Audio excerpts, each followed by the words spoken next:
We began this evening with avian flu. Earlier today, President Bush asked Congress for $7.1 billion in emergency funding to prepare the nation for a possible pandemic. Here is a part of what he said at the National Institutes of Health. Our strategy is designed to meet three critical goals. First, we must detect outbreaks that occur anywhere in the world. Second, we must protect the American people by stockpiling vaccines and antiviral drugs, and improve our ability to rapidly produce new vaccines against a pandemic strain. And third, we must be ready to respond at the federal, state, and local levels in the event that a pandemic reaches our shores. A pandemic is a lot like a forest fire. If caught early, it might be extinguished with limited damage.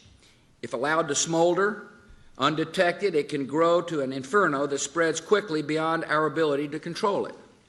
Because a pandemic could strike at any time, we can't waste time in preparing.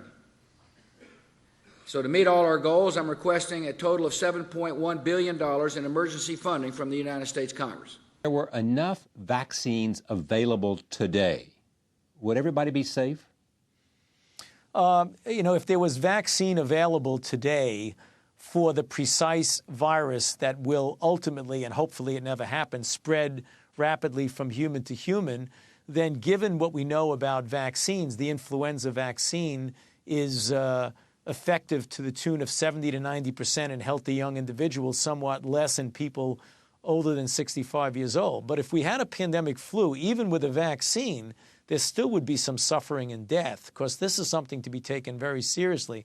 On any given year, we have vaccines. There's 36,000 deaths in this country and 200,000 hospitalization. So we generally don't fully appreciate the yearly seasonal significance of flu.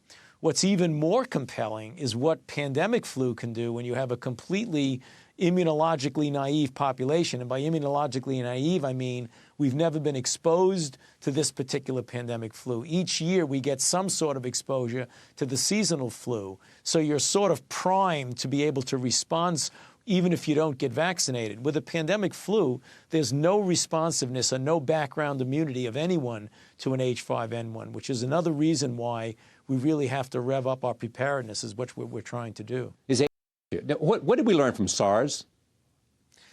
Well, we learned that public health measures alone can go a long way in putting the lid on a potential epidemic. You know, we didn't have a vaccine or a drug for SARS, but because of good public health cooperation and collaboration, we were able to ultimately contain that epidemic.